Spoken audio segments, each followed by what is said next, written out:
Hello friends, இன்றைக்கி நம்ம பார்க்க போகிறது ஜாப்பனீஸ் அனிமி சீரீஸான reborn as a vending machine season 1 episode 3 தான் இன்னைக்குள்ள வீடியோவில் பார்க்க போகிறோம். உங்களுக்கு இந்த வீடியோ பிடிச்சிருந்தது அப்படின்னா லைக் பண்ணிட்டு அப்படி மறக்காம நம்ம சேனலை சப்ஸ்கிரைப் பண்ணிருங்க. ஆக்சுவலி வெளிநாட்டுலலாம் வெண்டிங் மிஷின்லேயே நிறைய டைப்ஸ் இருக்கும். அண்ட் இந்த அனிமேல காமிக்கிற எல்லா வெண்டிங் மிஷின்ஸுமே உண்மையிலேயே ரியல் லைஃப்ல இருக்குங்கிறத தெரிஞ்சுக்கோங்க. சரி வாங்க நம்ம இன்னைக்குள்ள கதைக்குள்ள போகலாம். இன்னைக்கு நம்ம பார்க்க போகிறது reborn as a vending machine season 1 episode 3.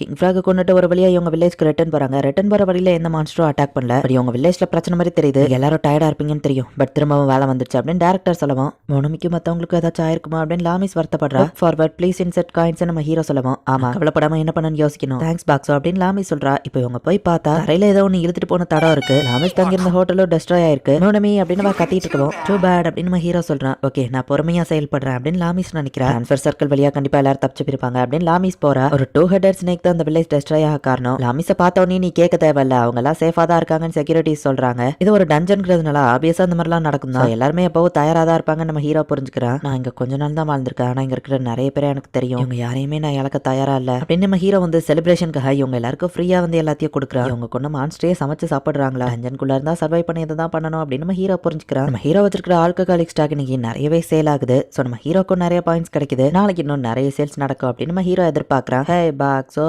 இன்னைக்கு நிறைய விஷயங்கள் நடந்துடுச்சுல்ல. பாதி வில்லேஜ் டெஸ்ட்ராய் ஆனாலும் எல்லாரும் உயிரோடு தான் இருக்காங்க. அது மட்டும் இல்ல உனக்கும் இங்க ஒரு இடம் கிடைச்சிடுச்சு. எல்லாரும் உன்னை ஏத்துக்கிட மாட்டாங்களோன்னு நான் ஃபர்ஸ்ட் வருத்தப்பட்டேன். பட் எல்லாருக்கும் உன்னை பிடிச்சி போயிடுச்சு. நீ இப்ப ரொம்பவே பாப்புலர் பாக்ஸோ அப்படின்னு லாமிஸ் அப்படியே தூங்கிருதா. என் மேல கூட அக்கறையா இருக்காளா அப்படின்னு நம்ம ஹீரோ ஹாப்பி ஆகுறான். இடிஞ்ச வில்லேஜ் ரீபில்ட் பண்றாங்க. அதுக்காக நம்ம ஹீரோ எல்லாருக்கும் கப் நூடுல்ஸ் வைக்கிறான். வேலை பாக்குறவங்களுக்கும் சாப்பாடு ஈஸியா கிடைக்குது. பாக்ஸோ ஒரு குட் நியூஸ், டைரக்டர் என்ன பர்சனலா அந்த டவுனை கிளீன் பண்ண சொல்லியிருக்காருன்னு சொல்லுவோம். இவா ஸ்ட்ரென்த்துக்கு இவங்க இதை சொல்லுவாங்கன்னு நான் எதிர்பார்த்ததுதான் நம்ம ஹீரோ நினைக்கிறான். நாங்க கேள்விப்பட்ட அந்த ஓன் மைண்ட் இருக்கிற பாக்ஸ் அது இதுதானா அப்படின்னு சில பேர் பாக்குறாங்க. லாமிஸ் வெறும் கையாலேயே கல்ல உடச்சு கொண்டு போறதை பார்த்துட்டு அவங்க ஷாக் ஆகுறாங்க. லாமிஸ் ஓவர் ஸ்ட்ரென்த்ங்கிறதுனால சில பேருக்கு அவளை பிடிக்கலனாலும் அவளோட பவர் இந்த மாதிரி யூஸ் பண்றது பார்த்து இவளோட உண்மையான குணத்தை புரிஞ்சுக்கிடுவாங்கன்னு நம்ம ஹீரோ நம்புறான். பாக்ஸோ கிட்ட இருந்து என்ன வேணுமோ சொல்லுங்க, நான் அவங்களுக்கு வாங்கி தரேன், இன்னைக்கு ஏன் ட்ரீட் அப்படின்னு கேப்டன் கரால் சொல்லவும், இதுதான் சான்ஸ், இருக்கிறதுலே ஹையஸ்ட் பிரைஸ் இருக்கிறத வாங்கிக்கோ அப்படின்னு மீனமை சொல்றா. அந்த மாதிரிலாம் எதுவும் பண்ணிடாதப்பா, ஆக்சுவலி நீயும் பாக்ஸோவும் மினாஸ்ட்ரியல் ஃபோர்ஸ்ல ஜாயின் பண்றீங்களா அப்படின்னு கேப்டன் கேட்கவும், இல்ல முடியாதுன்னு லாமிஸ் சொல்லியிருந்தா. அந்த டீம்ல ஜாயின் பண்ண சான்ஸ் கிடைச்சிருக்கு, ஏன் வேண்டான்னு சொன்னு கேட்கவும், வில்லேஜ் இந்த மாதிரி மோசமான கண்டிஷன்ல இருக்கும் போது நான் எப்படி அதை விட்டுட்டு போக முடியும் அப்படின்னு லாமிஸ் சொல்றா. சோ இதுதான் நான் கேள்விப்பட்ட அந்த மேஜிக்கல் ஐட்டம் பாக்ஸ் அப்படின்னு ஒரு லேடி இன்னொருத்தன வந்து பாக்குறாங்க. இந்த ஸ்டாடமோட சில்வர் காயின்ஸோட எண்ணிக்கை ரொம்ப கம்மியாகுது, அதை இன்வெஸ்டிகேட் பண்ண தான் வந்திருக்கோம்னு அவங்க சொல்லுவோம். நம்ம ஹீரோ தெரியாத மாதிரி அமைதியா இருக்கிறான். எல்லாம் பாக்ஸோக்குள்ள தான் போயிட்டு இருக்கு அப்படின்னு லாமிஸ் போட்டு கொடுத்துருதா. 100 கோல்ட் காயின்ஸை கொண்டு வந்திருக்கோம், அதுக்கு பதில் சில்வர் காயின்ஸை எக்ஸ்சேஞ்ச் பண்றியா அப்படின்னு இந்த லேடி கேட்கறா. ஹீரோக்கு பண்ணணும்னு ஆசை தான், ஆனா முடியாது, டூ பேட் அப்படின்னு நம்ம ஹீரோ சொல்றான். கோல்டு காயின் போட்டு ஏதாச்சும் ஒரு ப்ராடக்ட் வாங்குங்க, மிச்ச காசு உங்களுக்கு சில்வர் தானே வரும் அப்படின்னு லாமிஸ் ஐடியா கொடுக்குறா.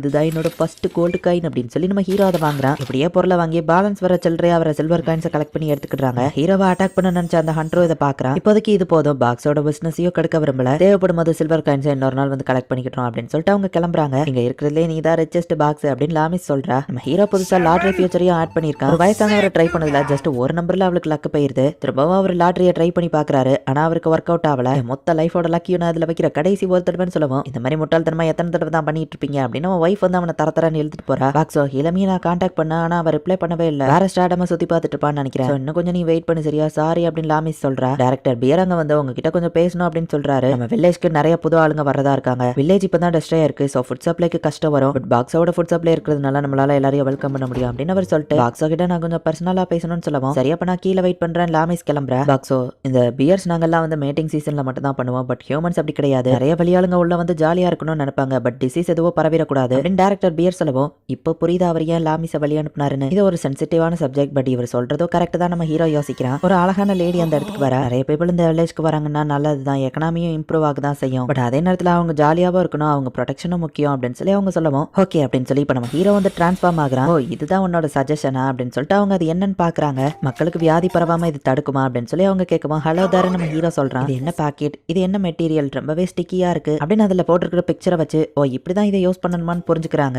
தேங்க்ஸ் பாக்ஸோ, வெளியாளுங்க வந்து ஹாப்பியா இருந்தாலும் வியாதி பரவாம தடுக்கலாம், நல்ல ஐடியா தான் அப்படின்னு டைரக்டர் பியரோ அந்த லேடியோ பாராட்டுறாங்க. என்ன பாக்ஸோ திடீர்னு நீ லைட்டா தெரியுறன்னு லாமிஸ் கேட்கறா. டெய்லியும் மதியம் ஒரு பொண்ணு பிரச்சனை பண்ண வருவா அப்படின்னு நம்ம ஹீரோ யோசிக்கிறான். கல்ல எடுத்து நம்ம ஹீரோவை அடிக்க வருவோம். ஹலோ தரன்னு சொல்லுவா. அந்த பொண்ணு பயந்துருதா. திரும்பவும் அந்த பொண்ணு வந்துட்டே இருக்கா. ஒரு நாள் நம்ம ஹீரோ அவளுக்கு ஃப்ரீயா ஜூஸ் கொடுக்குறான். ஓ இது எனக்கா, தேங்க்யூ அப்படின்னு சொல்றா. Thank you very much. Thank you, I guess. I look forward to serving you again. இப்போ லேடிஸோட பாத்ரூம்ல வந்துட்டு நம்ம ஹீரோ வச்சிருக்காங்க. என்னால அசைய முடியாத அவங்களா தான் இங்க வந்து வச்சாங்க அப்படின்னு நம்ம ஹீரோ நினைக்கிறேன். வெண்டிங் மிஷின்லயே வந்து ஹேர் வாஷ் ப்ராடக்ட் ஷாம்புவெல்லாம் இருக்கு. அதை தான் இவங்க வந்து வாங்குறாங்க. இந்த பர்பஸ்க்காக தான் நம்ம ஹீரோவை இந்த இடத்துல வச்சிருக்காங்க. ஒரு கரடியன் ஃபாக்ஸும் அந்த இடத்துக்கு வருது. அதுங்களுமே லேடிஸ் தான். என்னோட ஃபர் கிளீனிங் ஷாம்புவை வாங்கணும்ப்பா, அது ரொம்பவே சூப்பரா இருந்தது. ஸ்மெல்லுக்கு என் பாய் ஃப்ரெண்ட் எனக்கு விழுந்துருவான் அப்படின்னு இந்த 2 பேரும் பேசுறாங்க. குளிச்சு முடிச்சதுக்கு அப்புறமா காஃபி ஃபிளேவர்டு மில்க வந்து லாமிஸ் குடிச்சிட்டு இருக்கா. பாத் ஹவுஸோட ஸ்பெஷாலிட்டினால இதை குடிக்கிறது தானே வழக்கம் அப்படின்னு நம்ம ஹீரோ நினைக்கிறேன். லாட்டரியை ட்ரை பண்ணி திரும்பவும் அந்த தாத்தா தோத்து போறாரு. இதுல ஜெயிச்சா என்னாகணும் அவரோட பேத்தி கேட்கவும் நமக்கு ஃப்ரீயா இன்னொரு பொருள் கிடைக்கிறது அவ்வளவு ஈஸி இல்லவா, ட்ரை பண்ணி பார்க்கலாம்னு அந்த தாத்தா சொல்றாரு. மோசமான பொண்ணா இருக்க என்ன மன்னிச்சிருங்கமான்னு சொல்லவும், நீ சேஃபா இருந்தா அதுவே போதும்னு அந்த பாட்டி சொல்றாங்க. நீ மட்டும் வின் பண்றேன்னு வச்சுக்கோங்க, இந்த நாள் ஃபுல்லாவே உனக்கு லக்கியா தான் இருக்கும் அப்படின்னு அந்த தாத்தா சொல்றாரு. உண்மையிலே அந்த பொண்ணு லாட்டரியில வின் பண்ணிருந்தா சோ உங்களுக்கு ஃப்ரீயா இன்னொரு பொருளும் கிடைக்குது. இந்தாங்க கிராண்ட்பா, இது உங்களுக்கு தான் அப்படின்னு வா கொடுக்கவும், எனக்கு எதுக்குமா நீயே வச்சுக்கோ, இன்னைக்கு நாள் முடிய கொஞ்ச நேரம் தான் இருக்கு, உனக்கு கொஞ்ச நேரம் தான் லக் இருக்குல்ல அப்படின்னு அவர் சொல்லவும், என்ன சொல்றீங்க கிராண்ட்பா, இன்னைக்கு ஃபுல் டேவுமே நான் லக்கி தான், ஏன்னா உங்க கூட தானே இன்னைக்கு ஃபுல்லா இருந்தேன், சோ நாள் ஃபுல்லா நான் இன்னைக்கு ஹாப்பி தான் அந்த பொண்ணு சொல்லவும், அவரும் ஹாப்பி ஆகுறாரு. பொண்ணோட ஃபர்ஸ்ட் ட்ரைலே எப்படி லக் அடிச்சது, கோயின்சிடன்ஸா அப்படின்னு நம்ம ஹீரோ யோசிக்கிறான். பாக்ஸ் உன்னால இன்விசிபிள் ஆக முடியும்னு கேள்விப்பட்டேன் டேரக்டர் கேட்கவும், நம்ம ஹீரோவும் இன்விசிபிள் ஆகி காமிக்கிறான். அப்படின்னா ஒன்ன வச்சு சில பேரை நான் சர்வைலன்ஸ் பண்ண வேண்டியது இருக்கு, நீ கண்டிப்பா யூஸ்ஃபுல்லா இருப்ப அப்படின்னு அவர் சொல்றாரு. ஹண்டர் அசோசியேஷனுக்கு முன்னாடி நம்ம ஹீரோ இப்ப இன்விசிபிளா இருந்து பாத்துட்டு இருக்கான். பாக்ஸோ எங்க இருக்க அப்படின்னு லாமிஸ் கத்தவும், டேரக்டர் அவரும் ஒரு வேலையா கூட்டிட்டு போயிருக்கேன்னு சொன்னார்ல அப்படின்னு மோனமி சொல்றா. ஆமால சரி, அப்ப நான் அவனை ஈவினிங் வந்து மீட் பண்றேன் அப்படின்னு லாமிஸ் கிளம்புறா. என்ன லாமிஸ் பாக்ஸ் காணும்னு கேட்கவும், டேரக்டர் அவனை கூட்டிட்டு போயிருக்காரு, இப்போலாம் அவன் பாப்புலர் ஆயிட்டானவா சொல்றா. அட இந்த முட்டா பொண்ணு அப்படின்னு அந்த பொண்ணு திரும்ப வரும். சுவரே அப்படிலாம் பேசக்கூடாதுன்னு லாமிஸ் சொல்றா. இப்ப போபி மான்ஸ்டர்னு கூப்பிடுவானவா கேட்கவும், என் பேரை லாமிஸ் அப்படின்னு வா சொல்றா. சரியா ஆஃபரை யோசிச்சு பாத்தியா, நீ 3 தலைமுறைக்கு உட்காந்து சாப்பிடுற மாதிரி நான் உனக்கு காசு தரேன், பாக்ஸ் அவன் என்கிட்ட கொடுத்துருன்னு சொல்லவும், பாக்ஸ் அவனும் எனக்கு சொந்தம் கிடையாது, நான் அவனை விற்கிறதுக்கு, அது போக காசெல்லாம் வச்சு அவனை ஈடு கொடுத்துட முடியாதுன்னு சொல்லவும், இருக்கிற மாதிரி நடிக்கிறான், நான் பாக்ஸ் அவன் கூட வச்சுக்கணும்னு தானே பாக்குறேன் அப்படின்னு சுவரி கேட்கவும், தம்மா தொண்டு இருந்துட்டு நீ இதெல்லாம் பேசுறியான்னு கேட்கவும், உன் சைஸ் வேணா பெருசா இருக்கலாம், ஆனா நான் வளர்ந்துட்டு தான் இருக்கேன், நானும் வளர்ந்ததுக்கு அப்புறம் கூடிய சீக்கிரம் எனக்கு பெரிய சைஸ் வரும், சரி நம்ம டீலிங்க அப்புறமா வச்சுக்கலாம், நான் அவன்கிட்ட ஒன்று கேட்கணும்னு சொல்லவும், அப்ப நீ உண்மையான பேரை சொல்லி கூப்பிடுன்னு சொல்லவும், லாமிஸ் அவன் சாதாரண மேஜிக் டோல் மட்டும் கிடையாது இல்ல, உண்மையிலேயே அவன் என்னது அப்படின்னு சொல்லி சிவாரி கேட்கவும், அவனை பத்தி எனக்கே முழுசா தெரியாது, நம்ம சொல்றதை கேட்டு அவன் கரெக்டா புரிஞ்சு ரெஸ்பாண்ட் பண்றான், என்ன பொறுத்தளவு அவன் ஹியூமன் மாதிரி தான் சொல்லவும், லாமிஸ் நீ மட்டும் தான் ஹியூமன் மாதிரி ட்ரீட் பண்ற அப்படின்னு நம்ம ஹீரோ ஹாப்பி ஆகுறான். அதனால நீ மனசு மாதிரி பாக்ஸ் அவன் என்கிட்ட வைப்பேன்னு சொல்லவும், என் மனசு மாறாது அப்படின்னு லாமிஸ் சொல்றா. சிவாரி இப்பெல்லாம் அதிகமா ஸ்மைல் பண்ணி மத்தவங்க கூட பேச ஆரம்பிச்சிட்டா அப்படின்னு லாமிஸ் பாக்குறா. பாக்ஸ் இவ்வளவு நேரம் நீ இங்க தான் இருந்தியா, எனக்கு நிறைய விஷயம் நடந்தது தெரியுமா அப்படின்னு அவன் சொல்ல ஆரம்பிக்கிறா. இந்த இடத்துல இந்த எபிசோட் முடியுது. சோ லாமிஸ் நம்ம ஹீரோவா ஒரு சாதாரண வெண்டிங் மிஷினா பார்க்காம ஒரு ஹியூமன் மாதிரியோ ஃப்ரெண்ட் மாதிரியோ ட்ரீட் பண்றா. நம்ம ஹீரோவால நிறைய பேச முடியலனாலுமே நம்ம ஹீரோ சொல்லாமலேயே கரெக்டாவா புரிஞ்சுக்கிறா. நம்ம ஹீரோக்கும் நிறைய பவர்ஸ் இம்ப்ரூவ் ஆயிட்டே இருக்கு. என்ன நடக்க போகுது அப்படிங்கறத நெக்ஸ்ட் எபிசோட் பார்த்து தெரிஞ்சுக்கோங்க. அண்ட் உங்களுக்கு இந்த வீடியோ பிடிச்சிருந்தது அப்படின்னா லைக் பண்ணிட்டு அப்படி மறக்காம நம்ம சேனலை சப்ஸ்கிரைப் பண்ணிருங்க. தேங்க்யூ ஃபார் வாட்சிங். Bye guys. நெக்ஸ்ட் எபிசோட்ல மீட் பண்ணலாம்.